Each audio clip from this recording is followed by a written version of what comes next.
안녕하십니까. 국내 이슈를 통해 주식에 대한 투자 포인트를 찾아보는 크로스체크. 저는 오현진입니다. 오늘도 준비된 세 가지 기사 내용 살펴보도록 하겠습니다.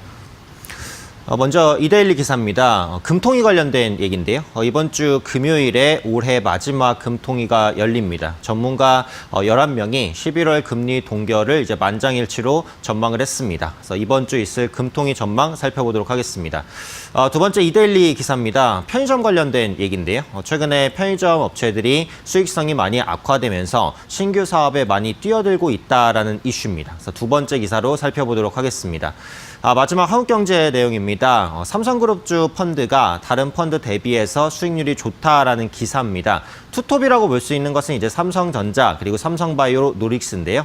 두 기업이 강세를 보였던 이유와 앞으로의 전망까지 살펴보도록 하겠습니다. 기사 본문 보겠습니다. 이데일리 구면 경제면에 있는 기사입니다. 부동산 시장이 좀 꿈틀대다 보니까 금리를 인하하기가 좀 어려운 여건들이다라는 건데요.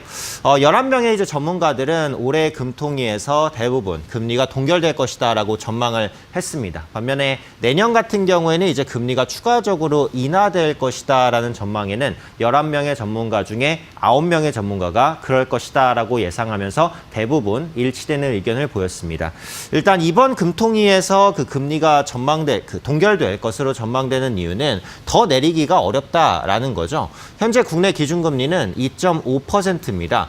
역대 최저 금리라고 보시면 되겠죠. 여기서 더 내렸을 때 효과가 진짜 있을지, 그리고 앞으로의 정책 여력이 소진되는 부분도 생각해야 된다라고 보시면 되겠고요. 또 7월에 12월에 이어서 이제 금리 인하가 연속적으로 이어졌습니다. 보통 이제 금리 인하에 대한 효과를 보려면은 금리 인하 이후 한 6개월 정도가 지나야 된다라고 분석을 하고 있는데 그 기간이 아직 안 됐죠. 그래서 인하에 대한 효과가 있는지의 여부를 조금 더 지켜봐야 된다라는 부분이고요.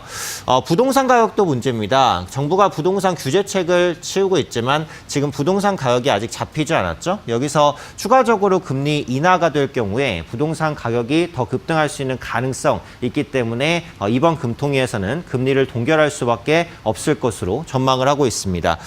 오히려 이제 관심이 쏠리는 것은 그 내년 기준금리가 어떻게 움직일지 여부라고 보시면 되겠죠. 특히 이제 금통위원들 간에 기준금리 방향을 두고 이견이 컸던 것으로 알려져 있어서 내년 기준금리를 예측하기가 쉽지는 않다라고 보시면 되겠습니다. 결국 중요한 것은 이번 금통위에서 금리 인하에 대한 소수 의견이 나타나는지 여부, 이걸 확인하시는 것이 굉장히 중요하겠다라고 보고 있는데요. 11인의 전문가 중에서 6명은 만장일치 동결, 5명은 소수 의견이 제시될 것으로 전망을 했습니다. 그렇기 때문에 소수 의견이 나올지 여부가 가장 큰 관전 포인트다라고 보시면 될 것 같고요. 다만 이제 내년에는 앞서 말씀드린 것처럼 한 차례 정도 금리가 추가 인하될 것으로 현재 전망을 하고 있습니다. 그 이유는 이제 크게 두 가지죠. 그래서 경기 지표가 일단 좋지 않다라는 부분입니다. 내적으로도 이제 수출 지표가 계속해서 꺾이는 모습 나타나고 있고, 내수 같은 경우에도 부진한 지표들이 확인이 되고 있기 때문에 금리를 더 내릴 수밖에 없을 것이다라는 관점이고요.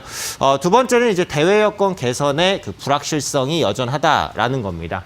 미중 무역 협상 아직 지지부진한 상황이고요. 홍콩 관련된 리스크도 배제할 수는 없죠. 그래서 이런 부분들이 이번 주 금통위에서는 금리를 동결하겠지만 내년에는 이제 금리를 한 차례 정도 내릴 것이다라는 전망에 힘을 더 붙여주고 있다라고 보시면 되겠습니다.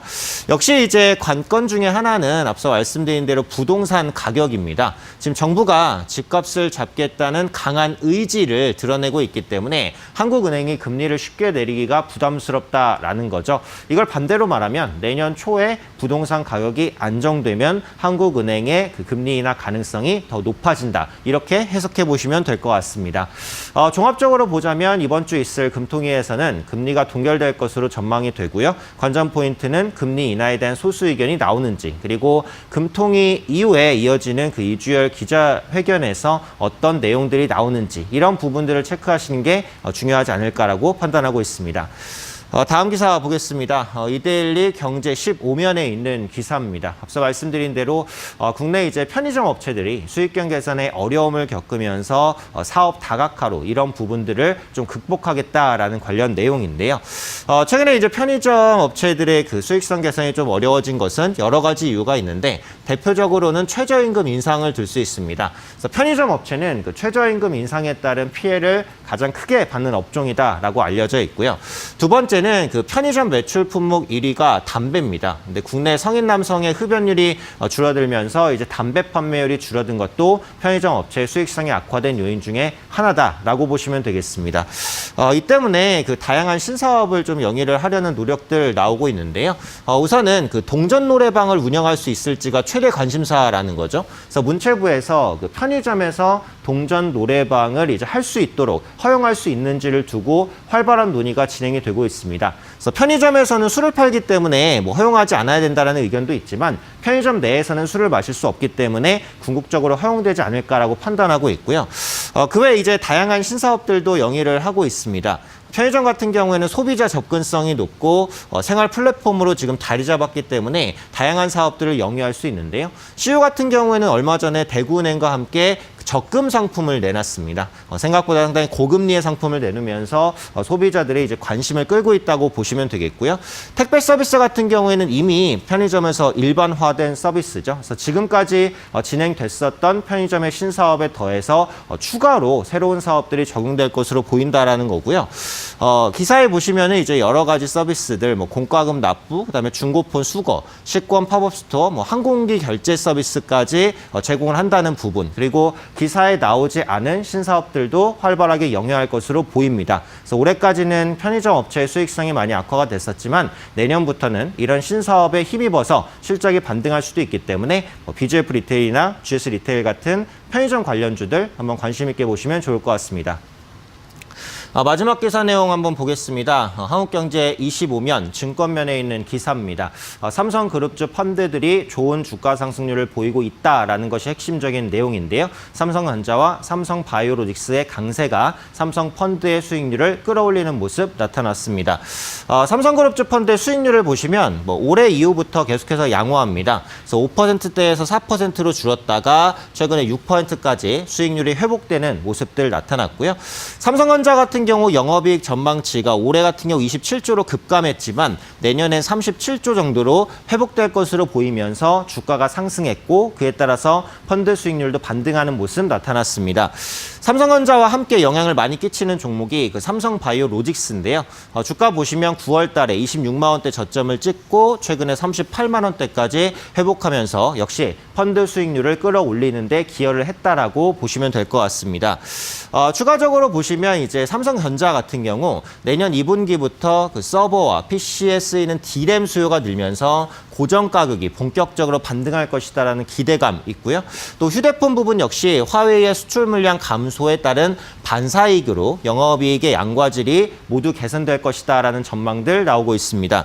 삼성바이오로직스도 이제 긍정적인 이슈는 있죠. 그래서 1, 2공장에 이어서 3공장 가동이 이제 시작이 되면서 영업이익이 증가할 것이다라는 기대감 크게 반영되고 있다라고 보시면 될 것 같습니다.